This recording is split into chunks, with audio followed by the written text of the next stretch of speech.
welcome back to this new video, and this video is all about Cloud Run. So I will be giving you a brief description, details about Cloud Run, then the features of it, then I will give you the details of how it's deployed, how you can create your own Cloud Run instance, run your application, and then I will try to explain you like how it's different from App Engine. And the reason is like both of these are kind of a platform as a service. Then I will try to differentiate between those, and you will be easily like distinguishing like what service suits you. So let's start. So so as definition says, like it's a fully managed serverless platform, and it runs on containers like a stateless containers, and they basically interact with the HTTP requests. So what happens like every Cloud Run instance that you are running basically runs on runs via images, runs on images, and on containers. So basically they are using kind of GKE in the background, but you don't have to worry about that. Cloud Run manages that by itself. Okay, so when talk about the important features of it, so as I already mentioned, it's fully managed and it provides auto scaling. So it depends upon the number of requests, the quantity of load that your Cloud Run instance is facing. It auto scales automatically, and it's very flexible in that perspective. It also supports HTTP and HTTPS endpoints with a scalable URLs. Also concurrency, as I mentioned, it's very what I can term it as expandable. So it can handle multiple requests. It do it very easily. But the main benefit is like there is a term in generally in when we talk about serverless computing known as cold start. So what is cold start? Cold start is all about the time taken by any instance or something to be ready to serve your request. So that time is kind of known as cold start, because when a request comes, let's say some of service is idle for like 24 hours, then obviously there will be no instance and nothing will be, it will be scaled down to zero. But let's say you got some service after 24 hour service call to that service after 24 hour, then obviously it will create the things that is required to serve that request. So that time that it takes to do all these things to prepare itself to serve that request is known as cold start. So Cloud Run is comparatively kind of fast when it comes about cold start thing. And then obviously IAM and identity supports are there. You can deploy any Cloud Run in any VPC, and it can be a private as well. So that's some basic features. Let's explore more about it. So working of like how it works. So what happens, it works on container images. So you have to deploy your image in the Cloud Run. uh, there are, for now, right now, there are three ways in which you can run your Cloud Run. One is using container, then directly using the repository thing, then the cloud function. Now it's inside the Cloud Run. So these are three ways you can do. So all requires your images to be created. So you need an image. Then it will generally give you a URL for that particular deployment, and that deployment handles the HTTP request, or maybe any internal request, maybe pub/sub, or any internal GCP resource can access that instance. Then its execution is like happening in the container instances, and it actually allows you to auto scale. And when we talk about auto scaling, it can also scales back to zero. That saves your cost, lot of your cost. And as I mentioned, there are three ways to create a Cloud Run.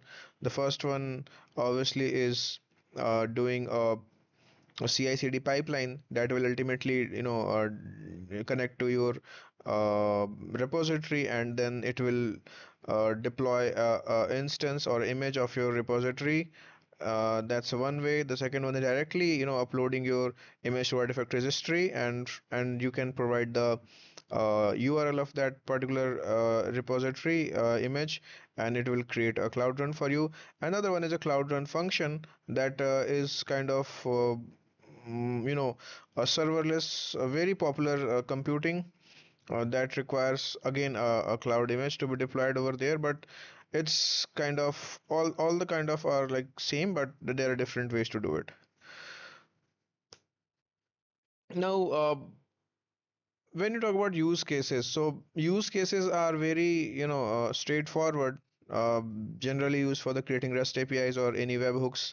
Then as I mentioned, like it works with the PubSub and Firebase, so it basically provides a very good, ability to process an event-driven request or anything that is kind of planned in a way. Maybe if you are creating ETL pipelines, it will be very helpful in that, because ETL pipelines generally works with event-driven approaches as well. You also have some background works you want to do, then you can schedule any a cloud run using any scheduler in a GCP. And so these are some, very uh, basic use cases.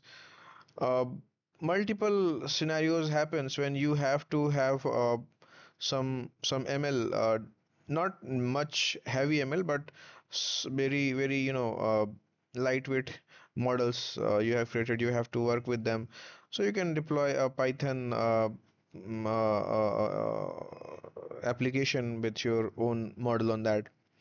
So these are some basic uses of Cloud Run.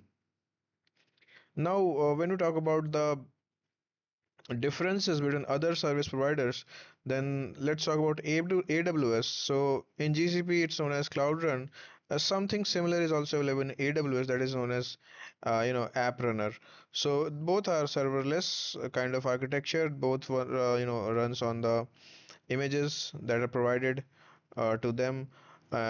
Almost every, features is same, but for Cloud Run, there is one important thing is like the cold start time is less for this, for GCP.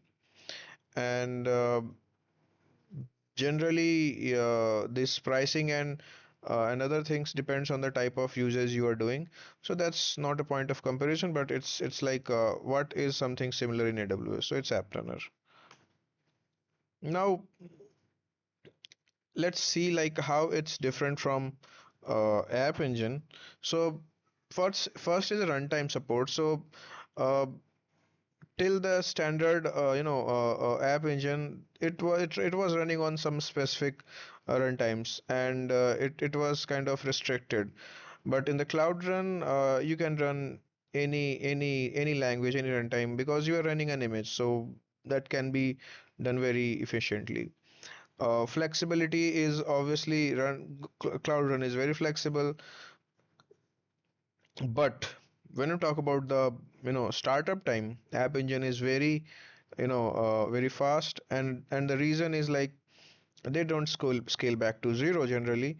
There is something, you know uh, something there to always serve you. Then talk about the scaling thing.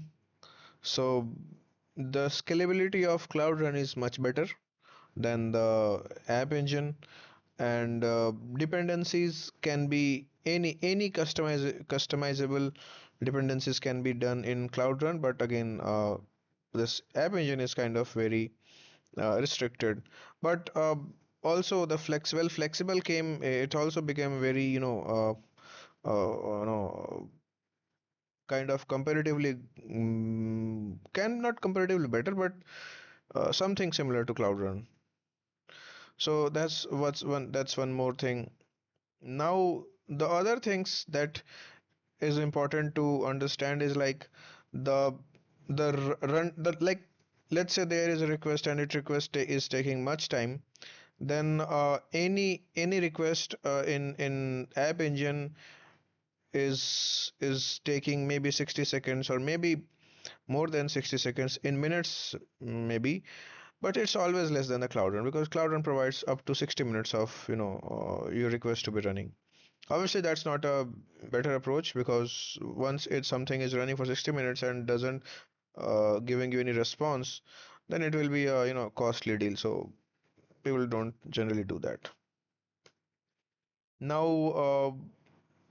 or we have already seen some use cases, but let's talk about the use cases as a comparison perspective, like App Engine or stand or the Cloud Run. So let's say if you have something to deploy, you have a source code. Let's say you have you have already have a source code, and you want to just deploy it, and you don't want to worry about like containers and all those things. You have App Engine, you just have to deploy your code. Everything will be managed by App Engine, so that's a good thing if you don't want to worry about Docker images and containers as well. But if you want custom dependencies and more control on the over the runtime, then it obviously you have to go with the Cloud Run. Again, flexible is available in the compute engine, but the type of flexibility provided is available in Cloud Run because it's used the Docker images, and those images can be very flexible. And when we talk about the let's say if you want to deploy any containerized microservice, obviously then Cloud Run is coming to your rescue. Now, let's say you are kind of building any application that is kind of not very large or not very complex and generally in a legacy language, then App Engine maybe standard or flexible is good for you. And for an event driven, obviously, Cloud Run is very important. If you want to save your money, then Cloud Run is there. But if you don't want, or if you don't know how to use Docker and containers, or you want to avoid it generally, then you can go for App Engine. So both are very good, but there are some limitations and there are some trade-offs between App Engine and Cloud Run you have to make while choosing these services. So this is all about Cloud Run. Thanks for watching this video, and please like this video, subscribe this video, because this thing motivates me to create some more videos. And thank you so much.